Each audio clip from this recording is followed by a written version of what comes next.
আমাক জুবিন গাৰ্গ ন্যায় লাগিবই। কিন্তু জুবিন গাৰ্গৰ মৃত্যুৰ দিনাখনিৰ পৰাই তেখেতে ৰাজনীতি কৰি আহিছে। যেতিয়া সমগ্ৰ অসমে জুবিন গাৰ্গৰ ন্যায় অতি ক্ষিপ্ৰতাৰে বিচাৰিছিলে, তেতিয়া তেখেতে কি ক'লে, যদি আমি ন্যায় দিব নোৱাৰোঁ তেতিয়াহ'লে 2026 আমাক ভোট দিব নালাগে। তেওঁলোকে এইটো ফৰ্মুলা ব্যৱহাৰ কৰিছে নেকি যে দিলে ন্যায়? তেওঁলোকে এই ফৰ্মুলাটো কৰি গৈ আছে নেকি? আমি আচলতে অশান্ত হৈ আছোঁ। আমাৰ অসমৰ প্ৰতিজন ব্যক্তি আচলতে অশান্ত হৈ আছে, কাৰণ জুবিন গাৰ্গৰ দৰে এজন ব্যক্তিৰ ন্যায়ৰ ক্ষেত্ৰত যদি ইমান বিলম্ব হৈছে, তেতিয়াহ'লে আপুনি মই আজি কোন সুৰক্ষিত?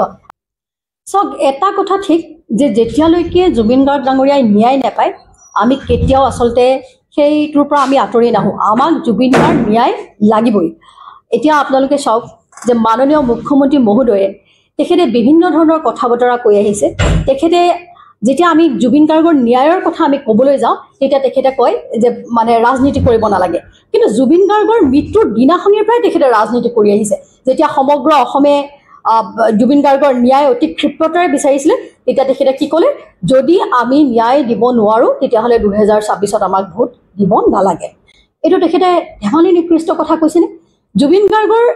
যিটো এটা অৱস্থাত মৃত্যু হৈছে, আপোনালোকে সকলোৱে দেখিছে, এটা ৰহস্যময় আচলতে ঘটনা পৰিঘটনা নহয় জানো? প্ৰথমতে আপোনালোকে চাওক যে জুবিন গাৰ্গৰ তাত যিটো ঘটনা সংঘটিত হৈ গ'ল, তাৰপিছত তেওঁলোকে তাত মিডিয়া চেনেলৰ মালিক আছিল, মিডিয়াৰ মানুহ আছে, ভাল আপোনালোকে দেখিছে, ডাঙৰ সাংবাদিক আছে, আৰু গোটেই চৰকাৰী পক্ষৰ লগত জড়িত হৈ থকা এই গোটেই নৰ্থ ইষ্ট ফেষ্টিভেলৰ গোটেই আয়োজক মণ্ডলী আছে, অসমৰ বিভিন্নজন লোক আছে, লগতে ছিংগাপুৰত বসবাস কৰা আমাৰ যি আছাম এছ'চিয়েশ্যন, তেওঁলোকে তাৰ গোটেই লোকসকল আছে। এই গোটেই মানুহখিনিয়ে কিন্তু গোটেই কথা বতৰাবিলাক লুকুৱাই থৈ দিলে। কিয় লুকুৱালে? এই প্ৰশ্নটোৰ উত্তৰ আমি আজিলৈকে নাই পোৱা। আনকি জুবিন গাৰ্গৰ পত্নী গৰিমা শইকীয়া গাৰ্গ, ভগ্নী, তেখেতলোকেও লিখি আছে যে কি হৈছে প্ৰকৃততে ঘটনাটো আচলতে আমি সকলোৱে জানিব লাগে যে কেনেকুৱা এটা অৱস্থাত জুবিন গাৰ্গ ডাঙৰীয়াৰ মৃত্যু হ'ল, কি হ'ল, কিন্তু আমি সেইখিনি আজিলৈকে জানিব পৰা নাই। আমি প্ৰত্যেকজন অসমবাসীয়ে গৰিমা গাৰ্গ ডাঙৰীয়াৰ লগতে আমি প্ৰত্যেকজন অসমবাসীয়ে আমাৰ এনেকুৱা এটা অশান্তিলৈ আমি দিন ৰাতি পাৰ কৰিছোঁ। না আমি ভালকৈ খাব পাৰোঁ, না আমি ভালকৈ শুব পাৰোঁ, এনেকুৱা এটা পৰিৱেশৰ মাজত আমি আচলতে বৰ্তমান জীয়াই আছোঁ। কিন্তু এই সময়খিনিত মাননীয় মুখ্যমন্ত্ৰী ডাঙৰীয়াই পুৱা গধূলি যিকোনো বক্তব্য প্ৰদান কৰি যেনেকুৱা ধৰণৰ ৰাজনীতি কৰি আছে, আমি কি ক'ম, তেখেতৰ ওপৰত আমাৰ ক'বলৈ আমাৰ ভাষা নাই। এজন মুখ্যমন্ত্ৰীৰ শব্দ বাক্য, তেখেতৰ আচাৰ আচৰণ এনেকুৱা আচলতে টুলুঙা হ'ব নালাগে। তেখেত যেতিয়া এজন ৰাজ্যখনৰ অভিভাৱক হয়, তেখেতৰ প্ৰতিটো কথাত গুৰু গম্ভীৰতা থাকিব লাগে। তেখেতে এটা জুবিন গাৰ্গৰ দৰে এজন ব্যক্তিৰ যি ন্যায় ব্যৱস্থা, সেই ব্যৱস্থা যদি আজিলৈকে খৰতকীয়া কৰিব পৰা নাই, আজি 21 দিনলৈকে আমি চটফটাই থাকিবলগীয়া হৈছে যে জুবিন গাৰ্গ ডাঙৰীয়াৰ প্ৰকৃতাৰ্থত মৃত্যু কেনেকৈ হ'ল। তেওঁ মুখ্যমন্ত্ৰী ডাঙৰীয়াই নিজেই কৈছে দুবাৰকৈ যে জুবিন গাৰ্গ ডাঙৰীয়াৰ হত্যা হৈছে। ঠিক আছে, জুবিন গাৰ্গ ডাঙৰীয়াৰ যদি হত্যা হৈছে, তেতিয়াহ'লে জুবিন গাৰ্গ ডাঙৰীয়াৰ সৰ্বপ্ৰথম মেনেজাৰক তেওঁলোকে ঠিকেই আছে, সোধপোছ কৰিছে, আমি মানিছোঁ। কিন্তু সেই মেনেজাৰ সিদ্ধাৰ্থ শৰ্মাৰ যোনজন এজন বছ আছে, টাৰচেম মিট্টাল, তেখেতকতো সোধপোছ কৰা আমি এতিয়ালৈকে দেখা নাই। টাৰচেম মিট্টালৰ কাৰ লগত সংযোগ আছে, কাৰ লগত তেখেতলোকৰ যোগাযোগ আছে, এই কথাখিনি আমি জানিব পাব লাগিব। আৰু আমি দেখিছোঁ তেওঁলোকে এইটো ফৰ্মুলা ব্যৱহাৰ কৰিছে নেকি যে দিলে ন্যায়? তেওঁলোকে এই ফৰ্মুলাটো কৰি গৈ আছে নেকি? আজি 21 দিন জুবিন গাৰ্গৰ দৰে এজন ব্যক্তিৰ আমি প্ৰকৃত কথা জানিবলৈ, ন্যায় পাবলৈ আমি আজি 21 দিন বাট চাবলগীয়া হৈছে। আৰু বিভিন্নজন জনা বুজা ব্যক্তিয়ে কৈ আছে যে মূল জেগাটো য'ত তেখেতৰ মৃত্যু হৈছিলে, সেই জেগাটোলৈ গৈ তদন্ত নকৰাকৈ ইয়াত লম্ফ জম্ফ কৰি যিকোনো ব্যক্তিক অলাগতিয়াল কিছুমান, মই এতিয়া অলাগতিয়াল বুলিও নকওঁ বাৰু, তেখেতলোকে কেনেধৰণেৰে তদন্ত কৰি আছে, আমি অলাগতিয়াল বুলি নকওঁ। কিন্তু কথাটো হ'ল যিটো জেগাত গৈ আচলতে তেওঁলোকে তদন্ত কৰিব লাগিছিল, সেয়া কৰা আমি দেখা পোৱা নাই। পবিত্ৰ মাৰ্ঘেৰিটা ডাঙৰীয়া জুবিন গাৰ্গ ডাঙৰীয়াৰ খুব ভাল বন্ধু আছিল বুলি তেখেতলোকে কয়, আৰু আমি দেখিছিলোঁ যে জুবিন গাৰ্গ ডাঙৰীয়াৰ তেখেত প্ৰথম মেনেজাৰ আছিলে। আজি সেই পবিত্ৰ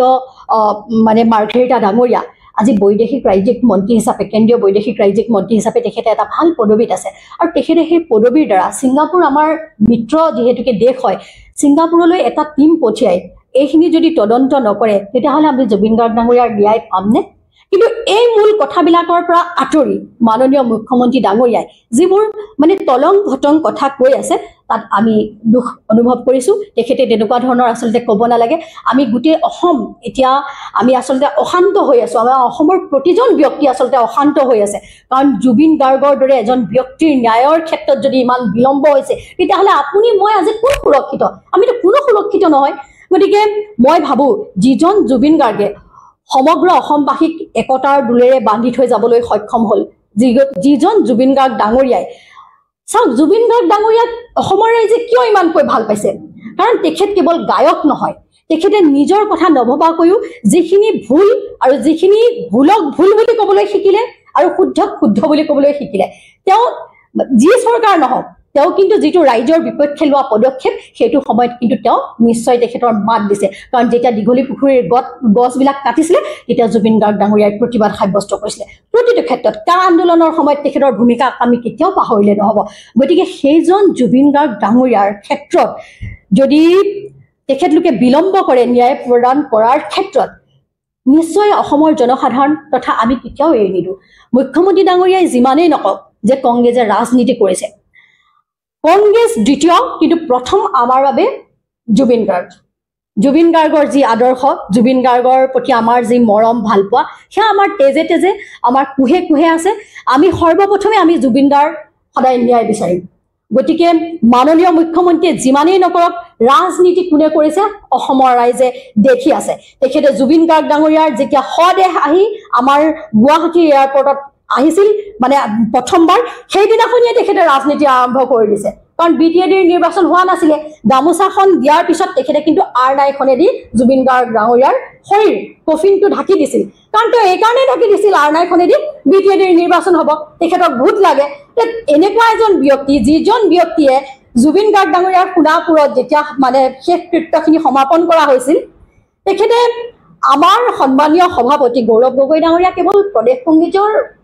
সভাপতিয়ে নহয় তেখেত সমগ্ৰ ভাৰতবৰ্ষৰ বিৰোধী দলৰ উপদলপতি সন্মানীয় যোৰহাট সমষ্টিৰ এজন সাংসদ তেখেতক শ্ৰদ্ধাঞ্জলি জনাবলৈ তেখেতে এটা সুবিধা নিদিলে আৰু বাকীখিনিতো আমি নকয়ে সঁচা কথা ক'লে বিভিন্নজন তেওঁলোকৰ ট্ৰল পাৰ্টিয়ে আমাক ট্ৰল কৰে কিন্তু নিকৃষ্ট ৰাজনীতিত প্ৰতিটো পদে পদে তেখেতলোকে আমি কৰা আমি দেখা পাইছোঁ এতিয়া আমি এটাই বিচাৰিম জুবিন দাক যেতিয়ালৈকে ন্যায় নিদিয়ে আমি কিন্তু কেতিয়াও ক্ষান্ত নহওঁ আৰু ৰাজনীতি কৰিবলৈ আৰু বহুত ইছ্যু আছে আমি কৰি থাকিম কিন্তু জুবিন দাৰ ক্ষেত্ৰত আমি মাত যেতিয়া মাতিম সেইটো তেওঁলোকে ৰাজনীতি কৰিছে বুলি ভাবিলে নহ'ব ৰাজনীতি কোনে কৰিছে জুবিন দাক ন্যায় দিয়াৰ ক্ষেত্ৰত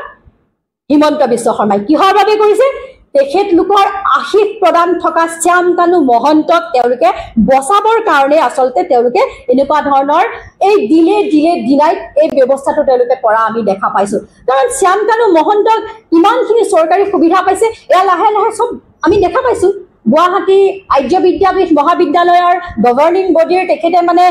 এজন ব্যক্তি হোৱাৰ পৰা ধৰি কাজিৰঙা বিশ্ববিদ্যালয়ৰ পৰা ধৰি আমি যদি চাওঁ টুৰিজম ডিপাৰ্টমেণ্টৰ এডভাইজাৰৰ পৰা ধৰি আজি গোটেই Rongali festival north east festival এই গোটেইবিলাকত যিবোৰ বিভিন্ন বিভাগৰ পৰা টকা আহিছে সাংস্কৃতিক বিভাগ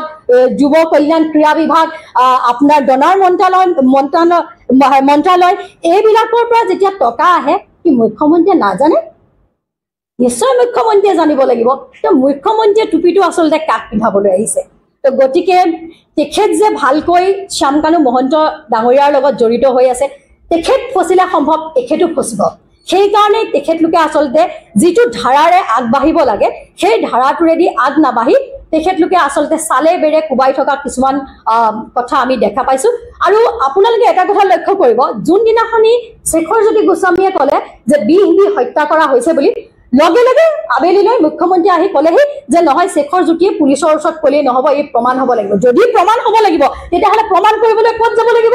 য'ত ঘটনাটো সংঘটিত হৈছিলে ত'ত যাব লাগিব সেই জেগাটোলৈ এতিয়া লৈকে নোযোৱাকৈ মুখ্যমন্ত্ৰী ডাঙৰীয়াই শেখৰজ্যোতিৰ যোনটো বক্তব্য সেইটোক লগে লগে তেওঁ কিহৰ কাৰণে তেওঁ অপ'জ কৰিলে এই কথাখিনি আমি অসমবাসীয়ে চাব লাগিব তেখেতে তাৰমানে ডাইৰেক্ট বিহ নিদিয়া বুলিয়ে ইনডাইৰেক্টলি ক'ব খুজিছে যদি তেখেতে ক'বই খুজিছে তেতিয়াহ'লে তেখেতে এটা টিম কিয় পঠোৱা নাই তেখেতটো ভাৰতবৰ্ষৰ এজন সৰ্বশক্তিমান ব্যক্তি তেখেতে নিজেই কৈ থাকে মই সকলোতকৈ আজিৰ তাৰিখত মানে শক্তিমান ব্যক্তি বুলি তেতিয়াহ'লে এই কামটো তেখেতে কিয় কৰিব পৰা নাই গৃহমন্ত্ৰী ডাঙৰীয়াৰ লগতো তেখেতৰ বহুত ভাল এই কামখিনি কিয় কৰিব পৰা নাই আমি একো নাজানো আমি এটাই জানো আমাক ন্যায় লাগিব আমাক জুবিন গাৰ্গ ডাঙৰীয়াৰ ন্যায় লাগিব আৰু অতি শীঘ্ৰে আমাক ন্যায় দিবই লাগিব কোনো ধৰণৰ ৰাজনীতি তেখেতে কৰিব নোৱাৰিব আৰু আমি জুবিন গাৰ্গৰ ন্যায় বিচাৰিলে তেখেতে ৰাজনীতি কৰিছো বুলি কিন্তু তেখেতে ক'লে আমি কেতিয়াও মানি নলওঁ